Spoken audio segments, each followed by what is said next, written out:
over 9.5 crore Andhra population, people living there, domiciled at Andhra.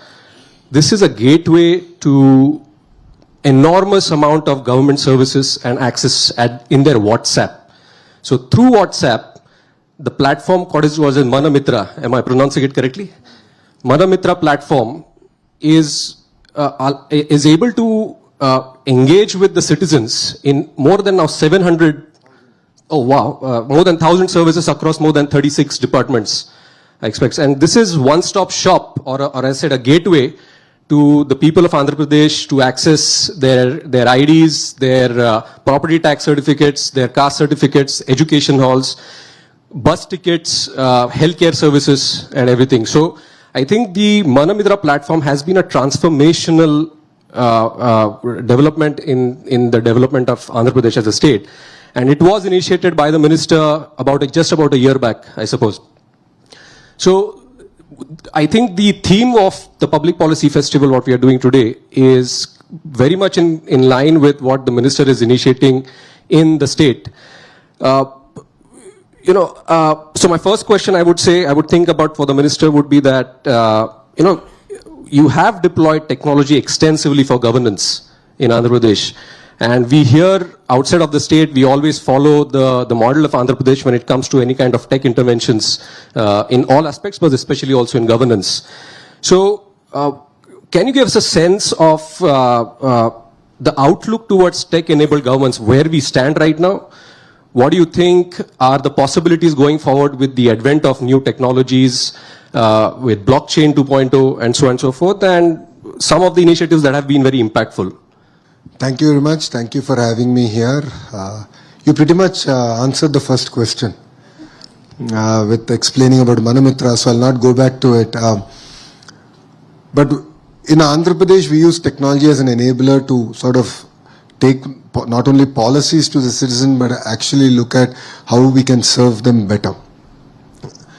While other states have different maturity levels, Andhra, I believe, is a bit ahead on the curve. If you look at a few examples, I mean, we can go about it all day, but I would like to give a few specific examples of what we are trying to do in Andhra Pradesh. If anyone has followed Mr. Naidu's, our Chief Minister's speech pre-2024 election, he's been talking about skill census. While entire country has been talking about caste census, he's been talking about skill census. And then after we were elected, he gave the task to me. And like a typical politician, I went about saying, let's do this traditional way of doing a census. I did it in my constituency, Mangalgiri, and rest assured we fell flat. We can't really assess skills across close to about 400 odd traits and the amount of depth that it requires. And then came the entire discussion of how can we use conversational AI as the base to do what I call a skill assessment. Census is a very far-fledged word, at least skill assessment, the level at which they are. So think about it like any job portal on steroids, where it's not only about supply and demand aggregation, but we are now using conversational AI to assess the skill level of a carpenter, of an AC mechanic or a lift mechanic. This is the power of technology. We just launched it. We are just about completing our pilot. Before India hosts the AI conference, I think in March, we expect at least about 500,000 youngsters to actually be assessed. Two, we are using the same portal to do mock interviews, where we can enable our children who just finished their collegiate education to actually sort of get these mock interviews, tests, and how can they be confident when they go for an interview, because this is probably one of the very first interviews that they're doing in their life. So this is one example of how we are able to use AI and technology far better and really solving true problems.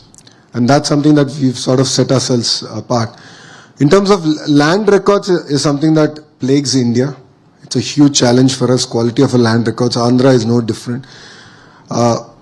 Governments are to be blamed. We come out with reforms which we think will transform it, and we end up actually hurting it more than we've sort of changed. That's where we believe now technology like blockchain can help us. So we are in the process now to bring all land records onto blockchain, where there is traceability, Because historically, technology has been used to change titles overnight for a period of 24 hours and then revert it.